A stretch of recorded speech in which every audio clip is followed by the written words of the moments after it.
Hey nature photographers, it's Lee Hoy, and I am back with a video in my series, Sayings to Photograph By. And I'm pretty sure, unless you've heard it from me, that this phrase you've probably never heard another photographer anywhere discuss. And that's because I don't know that people have ever thought about it in these terms. They do this, but I doubt they've ever expressed it like this. So, before I share with you the phrase, I have a couple of updates for you. Number one, I've got 4 people on a wait list for a second mentorship program. 2 of them are hardcore commits. If I get a total of 6 people or more, I will run a second mentorship program. If you want to learn a little bit more about that, watch the video 2 videos ago. In fact, I'll post it up here, and you can hop over and check it out and find out what my mentorship program is all about. Well, I'm back from Florida. I'm back home for a little bit before I head to Brazil, and I am so excited to bring you this concept. So here's the phrase. You ready for this? Subconscious intentionality. What in the world does that mean, and what does it have to do with nature photography? Let's find out. Howdy from West Texas. I'm Lee Hoy, professional nature photographer, and this is my YouTube channel, Lee Hoy Photography. I'm an OM System Ambassador, photography workshop instructor for Wildside Nature Tours of Precision Camera and Video, and contributing author for the Journal of Wildlife Photography. Well, I certainly hope I have your interest piqued. Subconscious intentionality. I began saying this phrase probably sometime in the last year and a half, 2 years, in the past here. And what I mean by it is this. I have seen out in the field and just on personal trips, whether I'm leading a professional workshop or just out on my own, so many photographers spend so much time fiddle farting around with their exposure settings, trying to figure out what's correct, what ISO should they be at, what shutter speed should they be at, what aperture. And the challenge for us as photographers is to get to the point where our exposure is so quick that our brain thinks about it without us really realizing we're thinking about it. And that's what I call subconscious intentionality. Many of you right now are very conscious about your exposure. You're spending time, you're checking your histogram, you're looking at how it looks. You spend a lot of time thinking. Meanwhile, things are happening. Lightning is going, or wildlife is taking action, birds are leaping into flight, or you got a fight or breeding, or you got some great action, but you're too busy messing around with dials and buttons in your camera to be focused on the action or the scene. Sometimes landscape scenes are rapidly changing, right?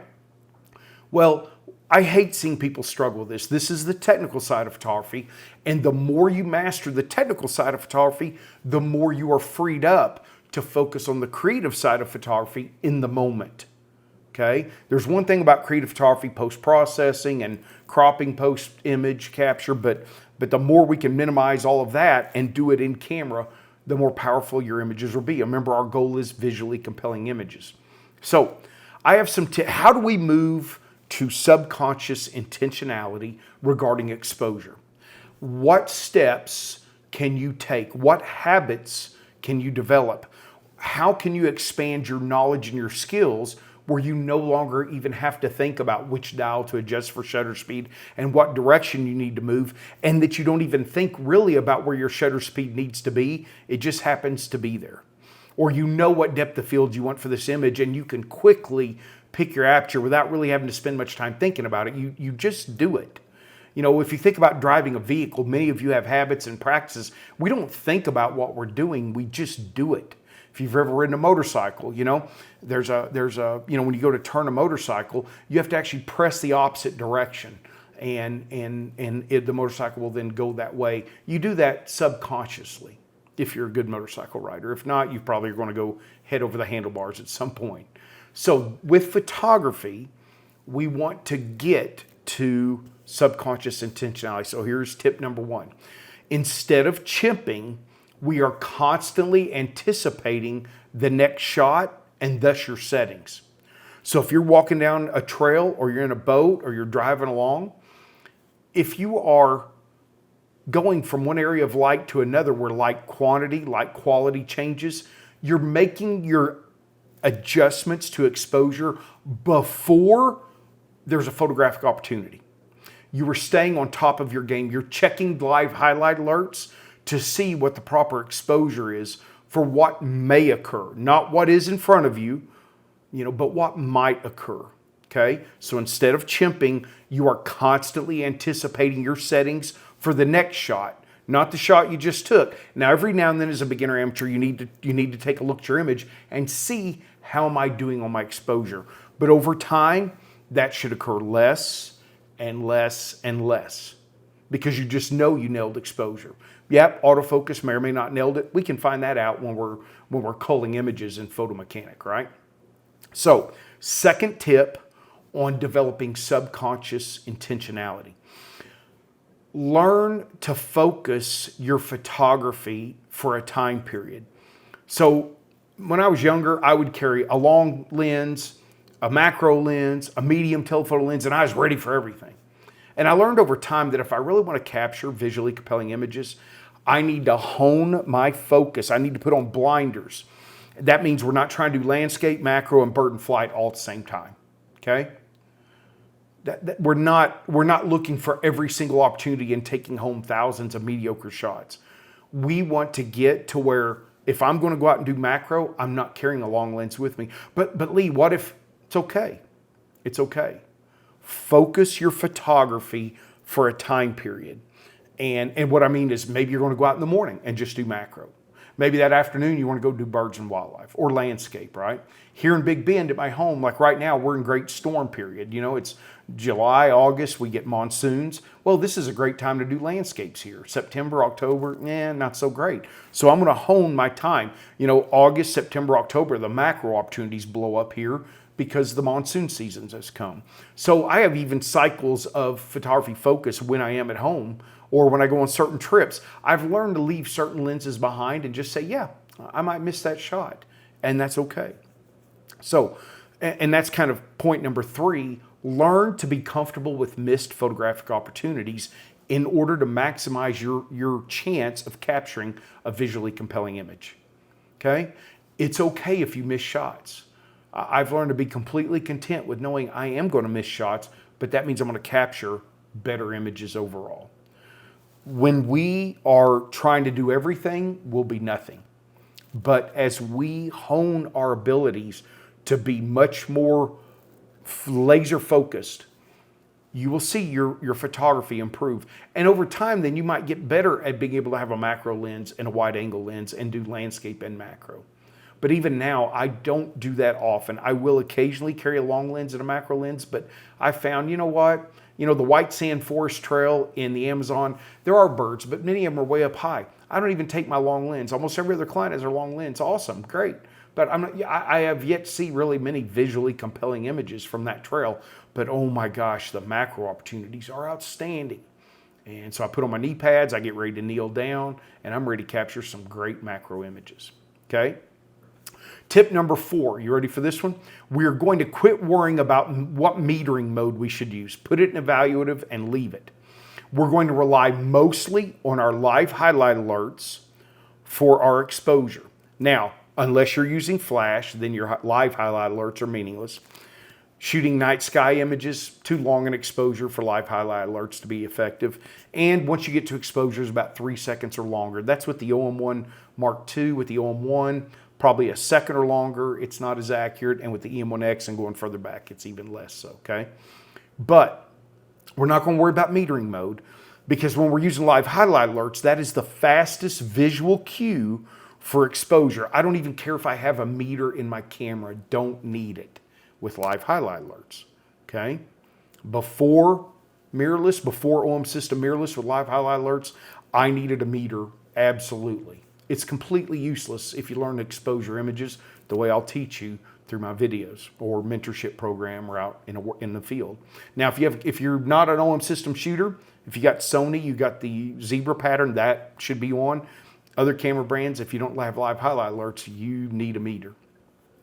So it's one reason why I would not switch to certain other camera genres or companies at all. All right, so exposure can become lightning quick when it's just the visual cue of live highlight alerts. And boom, we can react to those Again, subconscious intentionality.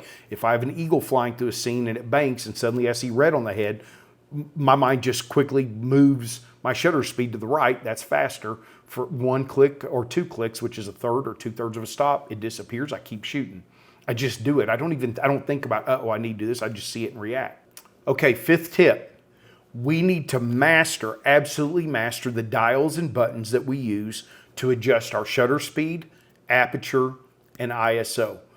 When you pull your camera away from your face and you need to look at those, or you can't remember, you can't do subconscious intentionality. You are very conscious, you're very aware that you're trying to find a certain control to make an adjustment, and that hampers your photography.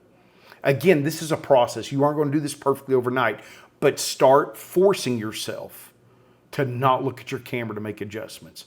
Start forcing yourself to even work with your camera in the dark. Because if you're going to do night sky photography, I see so many images that get ruined by people constantly flipping flashlights on and off, okay? Master those dials, master those controls. That's the big point of my mentorship program. Part 1 is mastering that stuff so that you can move towards subconscious intentionality. Finally, tip number 6 for subconscious intentionality. We're going to be constantly reading light and adjusting our ISO accordingly so that you get the desired shutter speed and aperture that you want for the creative aspect of your image. So many people are reactive instead of proactive. Being reactive means missing a lot of shots, okay? Now we have to be reactive when a subject suddenly comes out of nowhere and trying to acquire focus. But even then, the more proactive you can be by already having your focus set at a distance that will help you do that, right? By already having certain autofocus point configurations selected, they're going to increase your chances of acquiring focus, because autofocus configuration should not be the same for all genres of photography. But as you read light, if you got clouds moving, if you're in a workshop with me, for those of you that have been, you hear me go, the light's changing, watch your ISO. The light's changing, watch your ISO. I know everybody likes to set something and leave it. And if it's overcast, the light's not changing, sure. But if a subject goes into the shadows, if you're walking in a dapple light in a forest, that's certainly one of the most difficult and challenging conditions to stay on top of. But by anticipating and constantly reading light, you are going to be able to move to that subconscious intentionality. I want to encourage you, here's a little tip, a little project. As you're driving to work, as you're just sitting at home, start learning to read light even when you don't have a camera in your hand. Read light in existing images that you see online. Learn to read light obsessively if you really want to get to subconscious intentionality. Learn to read light that's not going to be great for photography and say, well, if I want to try to capture a great image, where's the light that's going to produce that? And then set your settings for that. So, subconscious intentionality, it is the goal. It is a process. You will not get there overnight. You must start out mastering the dials and buttons to adjust your shutter speed, your aperture, and your ISO, okay? And if the setup you have now hinders you because your brain doesn't think the same way, then by golly, get in there and customize those buttons and dials to work according to your mind. Don't try to make your mind fit your camera. Make your camera fit your mind, because not all of us are the same. For me, going right means a faster shutter speed, but ironically enough, it means stopping down, which reduces light, right? Same thing. So I just think that way. That's how my mind works. Unfortunately, I can program my dials to do that. If you think opposite, then program those dials to do opposite. Well, I hope this has been helpful. I hope that this will encourage you in how you can master the technical side of photography to get to where your brain can be very conscious about creative element of photography. Rules of composition, leading lines, visual balance, subject placement, balancing shadows and highlights, composition of landscape images, trying to figure out a good composition for night sky, reacting to fast-moving insects or birds or wildlife subjects, learning to see light as it changes throughout the day, the circadian rhythm of natural light, learning how to see quick changing light with fast-moving clouds or dappled forests. The more you get to where exposure becomes subconscious intentionality, the better your images will be. Those visually compelling images, you'll start deleting images that other people can't fathom deleting. I assure you. And the great thing about this is it's fun to practice this. It's great to develop this skill. If you allow your failures to frustrate you, you won't get there. Failure is one of the most important parts of this process. What I hope to do is learn and hear from all of y'all on how you've become more adept at subconscious intentionality. Get out there in the field, get some great shots. Join me on an OM system only workshop. Hop over on the Wildside website to do so. And if you're interested in my mentorship program, contact me, let me know. I just need for sure 4 more people, and I will start a second mentorship program. Thank y'all. Bye-bye.